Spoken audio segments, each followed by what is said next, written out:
I would also like to request Sri Promud Boroa to present General Mohit Mahindru, a traditional Bodo Arunai.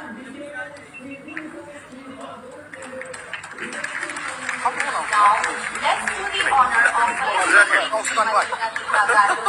Cabinet Minister of State. To the honor, I would like to request General Mohit to present a bouquet and a memento.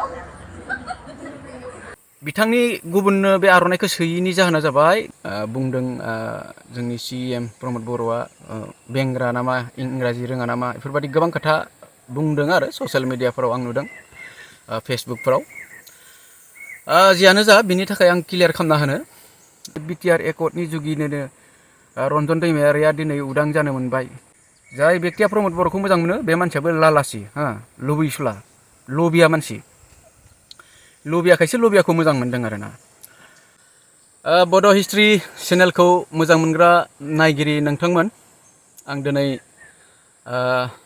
जोंनि बिटिसिनि CM Pramod बर'नि मोनसे viral video जानायखौ लानानै आं खेंफोरथि होनो थाखाय दिनै बे भिडिअखौ बानायनाय जाबाय नोंथांमोना अन्नानै भिडिअखौ जोबजासिम नायगोन क्लियारलि बुजि मोनगोन आरो अन्नानै नोंथांमोना हायोब्ला भिडिअखौ शेयार खालामगोन आरो लाइक कमेन्ट शेयार खालामनो दाबाव आरो नोंथांमोना चेनेलखौ जुदि साबस्क्राइब खालायाखैबा अन्नानै खालामगोन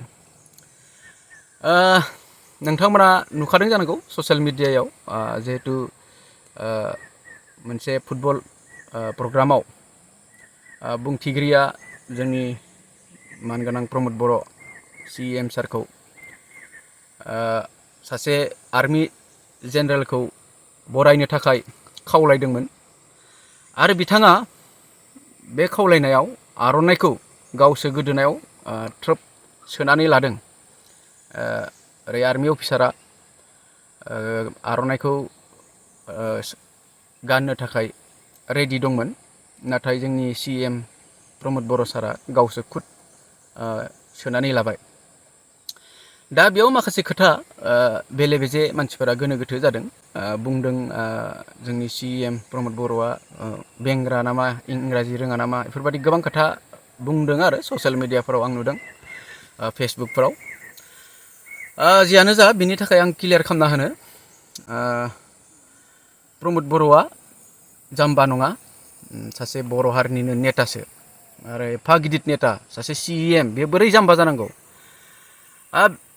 बिथांनि गुबुननो बे आर'नाइखौ सोयैनि जाहोना जाबाय गाव सासे खुद लालसि आं सिगाङाव बुंखाबाय बर' हारिनि गेजेराव बयनिख्रुइ थगायसुलासिन नेता मानसि होनबोला प्रमोद बर' बिटिआर एकर्ड जानायनि आगोलाव आंबो मोजां मोनोमोन बिथांखौ खिन्थु बिटिआर एकर्ड जानायनि उनाव नुजाबाय जे बिथाङा बेसे थगायसुला आरो आं बुंनो गोनांथि गैया गोबां बिदिनो बिथांनि खुगानिफ्राय गावनो खुद बुंनाय गावनि आखुखौ दिन्थिनाय थगायसुला बे बेबहारा नोंथांमोना ससियेल मिडियायावनो नुगासिनोखा नङा होमबा बिथाङा जाबाय सासे लुबैसुला मा होनगोन लबिया 150 टाकानि आर'नाइखौ बे गुबुननो होनो बायो नाय आर'नाइया गांसेयाव बेसे लायो 150 टाका बेखौनो बे गुबुननो होनो बायो अब्ला रायजो राजानि मा मोजां मावगोन बेयो नङा होमबा मोनसे समाव जेब्ला बियो आबसुनि आन्दलन खालामबाय थादोंमोन बै समाव बिपिएफखौ रायनाय समाव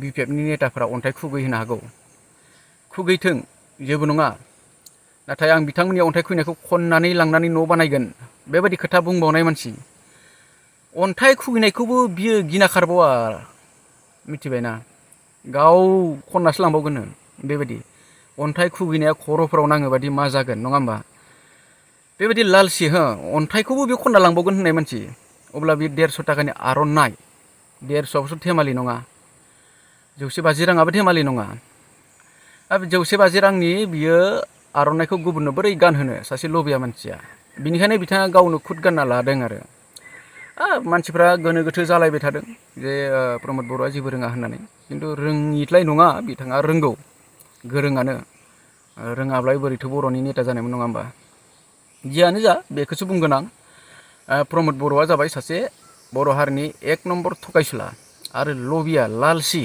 होनना बुंगोन बिदिखौ एकदम लुब खालायग्रा दिनै गाव लबियाखायनो बिथाङा थांनाय BTC इलेक्सनाव रायजो राजाफोरखौ माबादि लालसियाव खोख्लैजोबदोंमोन, रायजो राजाफोरखौ लबिया खालायजोबदोंमोन, लब दिन्थिदोंमोन, न'खर न'खर साख्रि होगोन, 95,000 सेल्फ हेल्प ग्रुपआव महिलाफोरनो आइजोफोरनो सोना होगोन, बेफोरबायदि गोबां लालासखौ होदोंमोन रायजो राजाफोरनो। गाव लालासि नालाय बेनिखायनो गुबुननोबो बे लालासखौ होदोंमोन। दिनै प्रमोद बर'नि दैदेननायाव नोंथांमोना माबायदि गोजोननाय मोनदों बेखौ आं मिन्थिया, खिन्थु आं बुंगोन जाय बेक्तिफोरा प्रमोद बर'खौ मोजां नेता सानो बा बाख्नायो, बै बेक्तियाबो ओरैबायदि लिस्टआव गोलैफागोन जे जाय बेक्तिया प्रमोद बर'खौ मोजां मोनो बे बेक्तिया लालसियाव गावबो लालासाव गोलैफागोन। जाय बेक्तिया प्रमोद बर'खौ मोजां मोनो बे मानसियाबो लालासि, लुबैसुला, लबिया मानसि। लबियाखायसो लबियाखौ मोजां मोनदों आरोना। आंबो गोदो मोजां मोनोमोन, बिटिआर रेकर्ड जानायनि आगोलाव प्रमोद बर'खौ आंबो मोजां मोनोमोन, नाथाय दायो आं मोजां मोनला। खारन मानो होनना बुङोब्ला प्रमोद बर'आ गावनो खुद बुंदों बर'लेण्ड जागौमानि कुनु BTCनि चिफ माबा माबि जाया बुंनायमोन, MLA EM MP जेबो जाया होनना बुंनायमोन बिथाङा, खिन्थु जानानै दिन्थिबाय दायो। बिनि उनाव बिटिआर रेकर्ड जानायनि उनाव बिथाङा बुंबाय बे बिटिआर रेकर्डनि जुगिनो रन्जन दैमारिया दिनै उदां जानो मोनबाय। दिनै नोंथांमोना नुदों 3 बोसोर बारलांबाय बिटिआर रेकर्ड जानाया, रन्जन दैमारिया उदाङै दंना? नोंथांमोना दिनै नुदों प्रमोद बर'आ गावनो खुद थगायदों बर'फोरखौ, बर' रायजो राजाफोरखौ, आरो जायफोरा थगायजादों बिसोर गासैबो लालासि। जियानो जा नोंथांमोना दिनै बे जिथु फुटबल प्रग्रामनि जिथु आर'नाइ गानहोनाय, बेयाव मानसिफ्रा गोनो गोथो जादों जे प्रमोद बर'आ जेबो रोङा मा रोङा बुंदों। बे जेबो रोंनायनि खोथा नङा, बिथाङा रोंगौ, खिन्थु बिथाङा लालासि, लबिया, एकदम लालसि होनना बुंगोन बिदिखौ, लबिया थारमाने 150 थाखानि आर'नाइखौ बियो गुबुननो गानहोनो बायो, बेबायदि बेक्ति। आरो बेबायदि बेक्तिखौ बर' रायजो राजाफोरा गावनि हारिनि थाखाय दैदेनगिरि फसंनाया बे जोबोद गोरोन्थि, बिराद गिदिर गोरोन्थि। दिनै नाय जों ससियेल मिडियायाव नुदों जोंनि BTCआव जोंनि जिथु ST सिट, बर'फोरनि थाखाय 12टा MLA सिट दंमोन, बेखौहा 15 बानायबाय, 15टा सिट बानायबाय। बेनिफ्राय जोंनि जिथु ST बेखौ बोखारनानै 3ल' दोननानै 9टाखौ जेनेरेल खालामबाय होनदों। ससियेल मिडियायाव नुदों, नोंथांमोनाबो नुबाय थादों। आरो बेखौ दायो आबसुआबो सिरि मोनदोंसै। आं दिपेन बर'खौबो बुंनाय नुदों, जेब्लानोखि जों सोमावसारगोन रायजो राजा हेफाजाब होगोन, ओंखारगोन होननानै बिथाङा खावलायदों। दिनै आबसुआबो नुदों, नोजोर होनानै नुहरदों, खिन्थु बिथांमोना लालसियाव दङ नालाय बेनिखायनो बिथांमोना दायो जेबो बुंथ'नो हायाखै। बे बाथ्राया ओरैबायदि, जिथु जोंनो 15टा सिट बानायना होबाय BTCआव MLA सिटखौ, 12टाखौ 15टा बानायबाय। बेनिफ्राय जोंनि 12टा जिथु ST सिट रिजार्भ जोंनि बर'फोरनि, बेखौ बोखारनानै 9टाखौ जेनेरेल खालामबाय। जेनेरेल खालामनाय माने इयुनाव बेयाव जोंनि बे दा 15टा जाबाय। 15टायाव बर'फोरा 3आवल', दाबथाम जायगायावल', 3 सिटआवल' गुबैयै बर'फोर थांनो हागोन। बेनिफ्राय बाखिया जेनेरेल माने बेयाव गुबुनफ्राबो हासिगोन, सोरबा बाङालि होन, सोरबा नेपालि होन, सोरबा आदिबासि, बिहारि, जिखुनु अखमिया गासिबो हासिगोन आरो बेयाव इलेक्सन गेलेनो बा नेता गसंनो थाखाय जायबाबो हागोन जेनेरेल जानाय लोगो लोगो। जियानो जा बेयाव जोंनि नेताफ्रा दायो लालसि नालाय बेनिखायनो ओरैबायदि जादों, नोंथांमोना सागोरफोराव ना हमनायफोरखौ नायोब्ला नुनो मोनगोन। आधा केजि सेरसे जानाय नाखौ बोरसियाव थुनानै दैयाव गारहरो,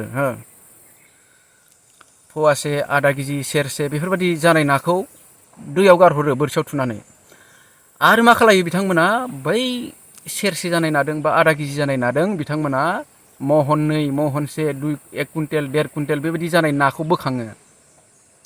दायो दाउखाफोरा बेबायदि बर'फोरनि सायाव फर्मुला बाहायगासिनो। नाय जोंनियाव 15टा बानायना होफ्लाथिबाय, बेनिफ्राय 9टा जेनेरेलाव लांबाय, 9टा सिटखौ जेनेरेल खालामनो हाबाय। होमबा बेयो मा फर्मुला जाहैखो? ना फिसा होनानै ना गिदिर बोखांनाय फर्मुला। जियानो जा आं दिनै बेखौ बुंगोन, दिनै नोंथांमोना बयबो नुदों मणिपुराव मा जादों। मणिपुराव जानाय जाथाया जाबाय बेबो राजखान्थिनि थ्रुयै जादों। दिल्लीयाव ओरै मोनसे बिल पास खालायना होबाय मणिपुराव अर जोंबाय दिनै मणिपुरा गोजोननाय गैयि जाबाय। बेसे दुखुआव दङ मणिपुराव थानाय बेक्तिफोरा दायो, बेसे सान्तियाव दंमोन आगोलाव आरो दायो माबायदि जाना दङ बेखौ राजखान्थियानो खालामदों, राजखान्थिगिरिफोरनि थाखाय जादों। दा बे जाथाया मणिपुराव जानाय जाथाया फैगासिनो दङ, जोंनि गेजेरावबो जागोन, सानसे समाव जोंनियावबो जानो फैगासिनो दङ। जिहेतु जोंनि दानि थासारिया जिबादि सोलिदों, जोंनि दानि राजखान्थिगिरिफोरा जिबादि सलायदों बेखौ नाहरोब्ला फैगासिनो दङ मणिपुरनि जाथाया जोंनि बिटिसिआवबो जानो थाखाय। जियानो जा बड' हिस्ट्रि चेनेलखौ मोजां मोनग्रा नायगिरि नोंथांमोना दिनै बुजिदों जानांगौ आं बुंनायखौ।